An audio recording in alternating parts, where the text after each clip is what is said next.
한국직업방송과 연합뉴스TV가 함께 만드는 취업 전문 뉴스 투데이 고용 플러스입니다. 대기업들의 2018년 상반기 채용이 본격적으로 시작된 가운데 채용 방식에도 새바람이 불고 있습니다. 취업 준비생들과 더 잘 소통하기 위해 소셜 네트워크 서비스, SNS를 이용하는가 하면 공정하게 심사하기 위해 인공지능 AI를 활용하기도 합니다. 정선미 기자입니다. 오늘은 잡식당 컨셉으로 온라인 채용 설명회를 진행하려고 합니다. 오늘 저희가 그 취준생 분들의 허기를 좀 달래드리고자 최근 CJ그룹이 페이스북을 통해 생중계한 채용 토크쇼 잡식당입니다. CJ그룹을 비롯해 SK텔레콤, 현대자동차 등 대기업들은 실시간으로 취업준비생들과 소통하기 위해 온라인 채용 설명회를 열었습니다. 네, 총 4시간 동안 15,000명 정도의 실시간 시청자가 있었고요. 본인이 궁금했던 점을 실시간으로 대답 들을 수 있다는 점에서 굉장히 반응이 뜨거웠습니다. 하이트진로는 강원도 홍천의 맥주 공장으로 지원자들을 초대해 설명회와 공장 견학 등을 진행했습니다.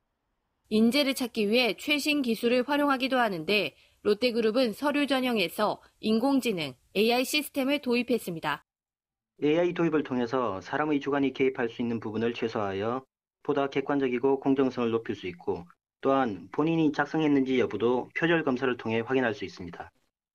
한 프랑스 구인 업체는 가상화폐를 기반으로 첨단 분야 인재를 기업과 연결해주는 서비스를 우리나라 등 5개국에서 시작했습니다. 기업 성장의 필수 요소인 우수 인재, 이를 확보하기 위해 기업들도 빠르게 변화하고 있습니다. 연합뉴스TV 정선미입니다.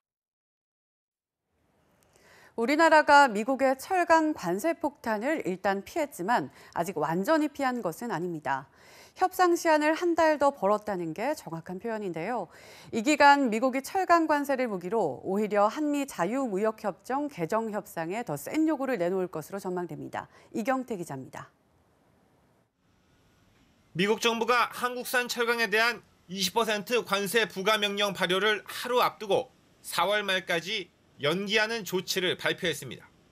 말 그대로 잠정유예, 면제가 아니라 면제 협상을 위한 시간을 번 겁니다.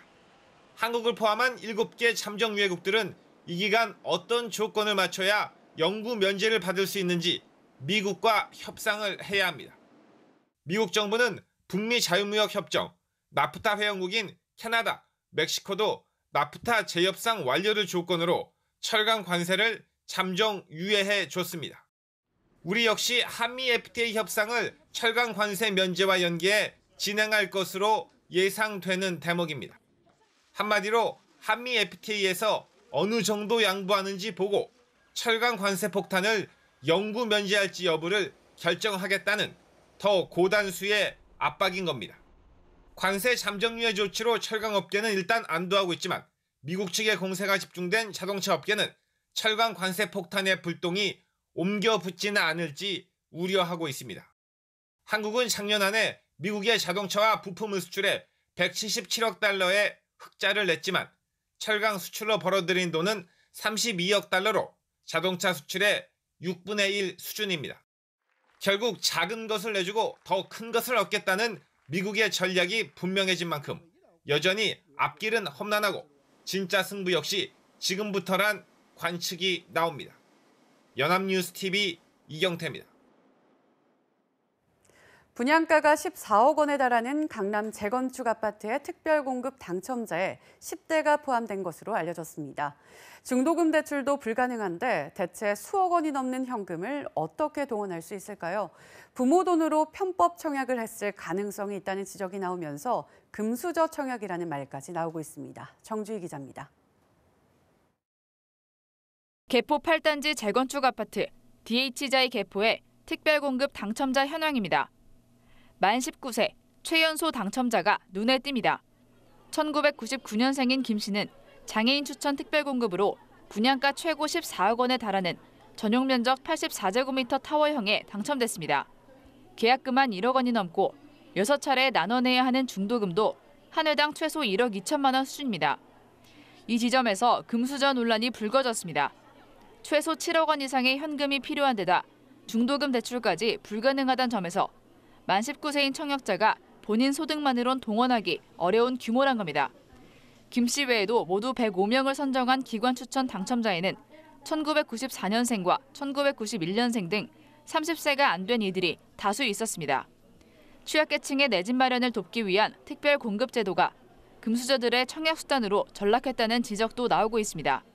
국토교통부는 자금 조달 계획서를 집중 분석해 증여세 탈루가 의심될 경우 국세청에 통보하고 위장 전입 등 부정 당첨도 철저히 가려내겠다며 대응에 나섰습니다. 국토부는 내일부터 지자체와 특별공급 당첨자에 대한 서류 분석에 착수할 계획입니다. 연합뉴스TV 정주입니다. 우리나라 반도체가 스마트폰, 기업용 서버 등 고사양 메모리 수요 확대에 힘입어 지난해 사상 최대치의 수출액을 기록했습니다. 관세청에 따르면 작년 반도체 수출액은 997억 1천만 달러로 전년 대비 60% 넘게 증가했고 단일 품목 최초로 연간 수출 900억 달러를 돌파했습니다. 올해 1, 2월 반도체 수출도 작년 동기 대비 47% 증가한 190억 달러를 기록해 수출 증가 추세가 이어지고 있습니다. 인천국제공항의 면세점 임대료를 둘러싼 갈등이 깊어지고 있습니다. 롯데가 일부 철수하는 데 이어 신라와 신세계도 최악의 경우 같은 결정을 할 수밖에 없다는 입장이고 여기에 더해 중소 면세점들도 임대료 인하를 요구하고 나섰습니다. 서영석 기자입니다. 대형 면세점들에서 시작된 인천공항 임대료 갈등이 중소 면세점들로까지 확산하고 있습니다. SM, 시티플러스 등 중소 중견 면세점들도 제1터미널 임대료 인하 요구에 가세했습니다. 제2터미널 개장으로 고객이 분산돼 매출이 떨어졌으니 37.5%를 내리라는 게 이들의 요구입니다. 인천공항공사가 제시했던 27.9%보다 10%포인트 가까이 더 낮춰달라는 겁니다. 상품 구색이나 여러 가지 마케팅 능력이나 운영 능력이나 자본이나 경쟁력이 떨어지잖아요. 그러다 보니까 고정비 비중이 되게 저희가 높습니다. 그러니까 비용 관련해서 저희가 되게 민감할 수밖에 없는. 공항공사는 제2터미널 개장 뒤 면세점 매출 감소율은 15%에 불과하다며 협상에 미온적이었지만 도미노 철수 우려가 커지자 새로운 안을 제시했습니다. 30%로 인하율을 높이고 추가로 일정 기간 실제 매출액 감소율도 반영하겠다는 겁니다. 높은 임대료 탓에 이미 업계 1위 롯데가 7월 부분 철수를 결정했고 신라와 신세계도 협상의 추이를 지켜보고 있는 상황. 공항공사가 내놓은 새로운 안이 갈등 해결에 물꼬를 틀 수 있을지 주목됩니다. 연합뉴스TV 서영석입니다. 삼성이 22일 창립 80주년을 맞았습니다. 하지만 이건희 회장이 와병중에 탈세 의혹을 받고 있는 데다가 이재용 삼성전자 부회장은 최종심을 앞두고 있어 분위기는 조용하다 못해 우울합니다. 삼성의 80년 역사를 배삼진 기자가 짚어봤습니다. 반도체 세계 1위인 인텔을 제치고 휴대전화에서는 애플도 꺾었습니다. TV와 디스플레이 분야에서도 세계 최강자인 삼성전자. 모태는 1938년 첨가물과 건어물을 팔았던 삼성 상회에서 시작됩니다. 1953년 제1제당을 세우며 상업자본에서 산업자본으로 변신한 뒤 1960년대 금융, 1970년대 중화, 1980년 전자 등으로 사업을 확장하면서 대한민국 제조업의 산 역사로 자리 잡았습니다. 창업 당시 자본금은 3만 원, 지금은 60여 개 계열사의 총자산이 363조 2천억 원에 달합니다. 80년 만에 100억 배 이상의 회사로 거듭난 겁니다. 직원 수는 40명에서 현재는 해외 직원을 포함해 50만 명이고 시가총액은 16개 상장사가 489조 8천억 원으로 코스피의 30%를 차지하고 있습니다. 수출 비중도 우리나라 전체의 4분의 1이나 됩니다. 총수들의 순환도 함께했습니다. 이병철 선대회장은 1966년 사카리 밀수 사건으로 곤욕을 치렀고 이건희 회장은 1995년 노태우 전 대통령 비자금 조성 의혹과 2005년 정치권 금품 제공 의혹, 2007년 법무팀장을 지낸 김영철 변호사의 폭로로 검찰 수사를 받았습니다. 이재용 부회장은 최순실 국정농단 게이트에 연루돼 구속 수감된 이후 항소심에서 집행유예를 선고받으며 지난달 풀려났습니다. 창립 80주년을 맞은 삼성. 30년 전 세계 초일류 기업을 꿈꾸며 이건희 회장이 밝혔던 제2창업선언과 같은 비전 선포 없이 조용하게 창립일을 보냈습니다. 연합뉴스TV 배삼진입니다. 금호타이어 인수를 추진 중인 중국 타이어 업체 더블스타의 차이용선 회장이 20일 기자회견을 열고 금호타이어에 대한 인수 계획을 발표했습니다. 차이 회장은 금호타이어에 대해 소유와 통제의 대상이 아닌 파트너 관계로 나아갈 것이라며 독립 경영을 보장했습니다. 곽준영 기자입니다. 차이용선 더블스타 회장은 금호타이어 인수 목적에 대해 소유와 기술 흡수의 목적이 아닌 파트너가 되는 것이라고 강조했습니다. 외국 기업이 국내 기업을 인수한 뒤 어느 시점이 되면 구조조정에 나서거나 재매각을 하는 등 이른바 먹튀 논란에 대해 선을 그은 겁니다. 이를 위해 본사를 한국에 두고 한국 경영진이 이끌어가되 주주의 허가를 받는 독립 경영 방식으로 회사를 운영하겠다고 밝혔습니다. 관심을 모았던 직원들의 일자리 문제에 관해선 3년간 보장을 하되 이후 금호타이어를 철수하는 의미는 아니라고 답했습니다. 노조와 합의가 안 된다면 인수를 포기하겠냐는 질문에는 마냥 기다릴 수는 없다면서도 기대를 나타냈습니다. 我们会耐心地等待，但是我们不会长期的、长时间的拖延。中国有句话叫有情人终成眷侣，我想这个目标会实现的。 이에 대해 금호타이어 노조는 3년이 아닌 10년간 고용을 보장해야 한다는 입장을 내놨습니다. 아울러 노조는 더블스타의 현재 상황을 파악할 수 있는 재무제표와 생산 능력, 최근 5년간 시장 점유율 추이 등의 자료도 요청했습니다. 현재 차이용선 회장은 노조와의 만남을 추진 중인 가운데 노조 측은 해당 자료가 도착하면 검토를 거친 후 면담 여부를 결정하겠다는 입장입니다. 연합뉴스TV 곽준영입니다. 정부가 저출산 대책으로 마련한 아동수당 지급이 오는 9월부터 시행됩니다. 만 5세까지 어린이를 둔 가정이 대상인데요. 소득 상위 10%를 뺀 전 가정에 한 명당 10만 원씩 지급되는데 전체 5세 이하 어린이 94%가 혜택을 받게 됩니다. 정인용 기자입니다. 저출산의 한 원인인 양육비 부담을 덜어주기 위한 월 10만 원의 아동수당이 9월부터 만 5세 이하 자녀를 둔 각 가정에 지급됩니다. 문재인 정부의 핵심 공약인 아동수당은 당초 만 5세 이하 자녀를 둔 전 가정이 대상이었습니다. 하지만 지난해 말 여야 예산안 협상에서 대상이 소득 수준 상위 10%를 제외한 가구로 축소됐고 일정도 9월로 늦어졌습니다. 대상은 전국의 5세 이하 어린이 253만 명의 94%인 238만 명에 달합니다. 자녀가 있든 없든 2인 이상 전체 가구를 기준으로 소득 수준 상위 10%를 가려내기 때문에 해당 아동의 94%까지 받게 되는 겁니다.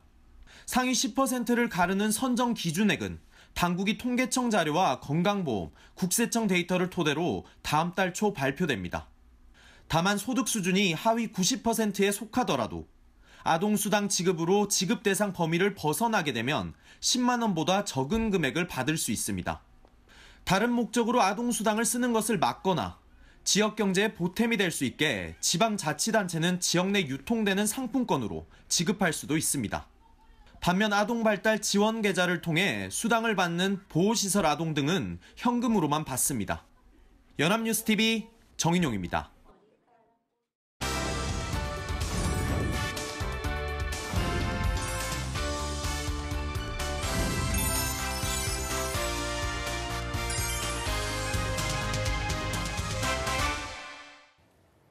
숨겨져 있는 알짜 직업을 소개하는 히든잡. 오늘도 투데이 고용플러스의 공식 취업 도우미 안치홍 아나운서와 함께합니다. 안녕하세요. 안녕하세요. 히든잡 시간입니다. 통계청에 따르면 2016년 우리나라의 총 이혼 건수는 10만 7,300건이었다고 하는데요. 30.4%는 황혼 이혼, 또 5년 미만의 이혼도 22.9%나 됐다고 합니다.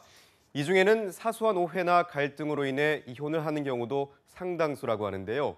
그래서 오늘은 이혼 위기의 부부나 재혼 가정의 화합을 위해 종횡무진 활약하는 히든잡을 소개시켜드리고자 합니다. OECD 조사에 따르면 우리나라는 10쌍이 결혼하면 3.5쌍이 이혼을 해서 이혼율이 OECD 아시아 회원국 중 1위라고 하잖아요.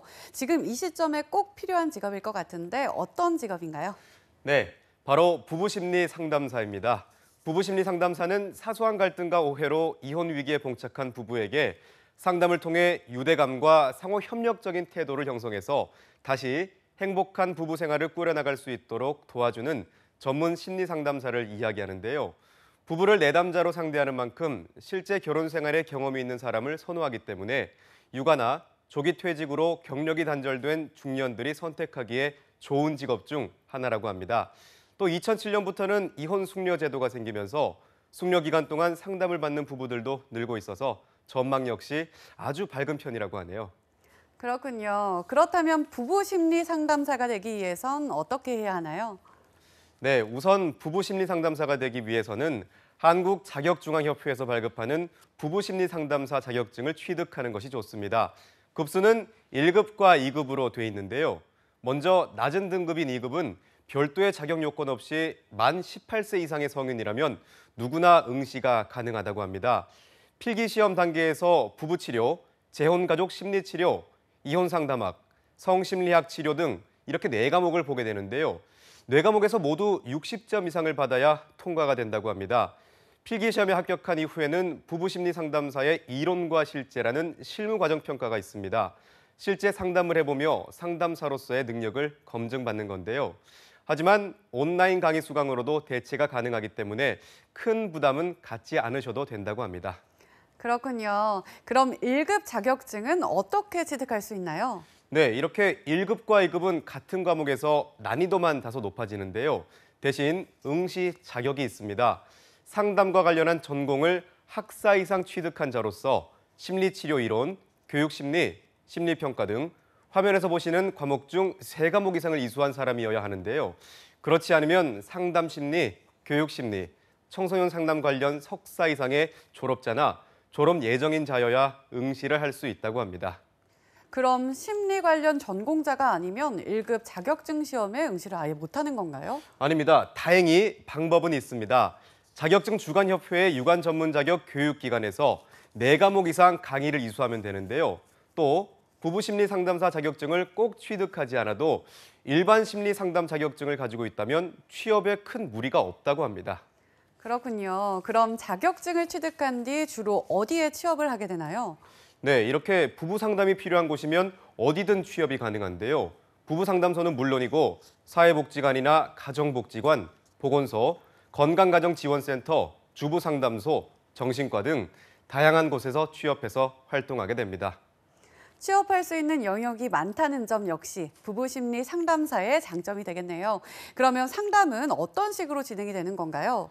네, 부부나 배우자 중 한 명이 상담 의뢰를 하면 먼저 결혼 만족도 검사를 실시하게 되는데요. 결혼 만족도 검사는 부부관계의 갈등 정도와 결혼 생활의 불만족 정도 등 결혼 생활의 11개 영역에 대한 세부적인 결혼 만족 정도를 평가하는 검사로 이를 통해 해당 결혼에 대해 얼마나 만족하고 있는지 파악하는 과정을 거친다고 합니다. 필요하면 문장완성 검사나 MBTI 성격 유형 검사를 통해 내담자 부부가 현재 처한 상황과 서로에 대한 생각을 보다 전문적으로 분석하는 경우도 있다고 합니다. 그렇군요. 무엇보다 전문적인 심리 검사를 사전에 실시해서 내담자의 상태를 보다 면밀히 파악한다는 점이 인상적이네요. 네, 그렇습니다.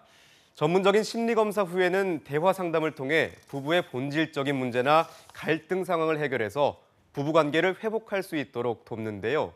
상담을 통해 부부 문제가 해결되기까지 짧으면 하루도 충분하지만 6개월 이상 지속되는 경우도 있기 때문에 끊임없이 경청하고 장기간 상담이 가능하도록 내담자를 북돋는 자세도 필요하다고 합니다. 또 때에 따라서는 자녀도 함께 상담에 동참해 부부뿐만 아니라 가족 전체의 화합을 도모하는 경우도 있다고 합니다. 그렇다면 부부 심리 상담사를 이른바 화목한 가정을 위한 전문 지킴이라고도 이야기할 수 있겠네요. 네, 그렇습니다.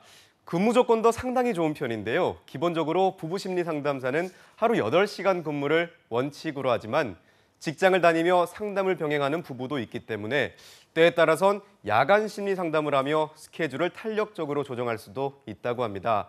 처음 부부 심리 상담사로 일하게 되면 연봉은 약 2,500만 원 정도를 받게 되는데요. 경력이 높아지고 개인 상담소를 운영하게 되면 능력에 따라 더 많은 수입을 얻을 수도 있다고 하니 참고하시기 바랍니다. 네, 무엇보다 이혼 위기에 처한 부부들의 관계를 다시 회복시키는 데 중요한 역할을 할 수 있고 경력 단절 여성이나 조기 퇴직자에게도 기회가 주어진다는 점이 이 직업의 가장 큰 매력이 아닐까 싶습니다. 관심 있는 분들이라면 부부 심리 상담사에 꼭 도전해 보시기 바랍니다. 지금까지 히든잡 안치홍 아나운서였습니다. 고맙습니다. 고맙습니다. 지금까지 투데이 고용플러스였습니다. 오늘 저희가 준비한 내용은 여기까지입니다. 함께해 주신 여러분 고맙습니다.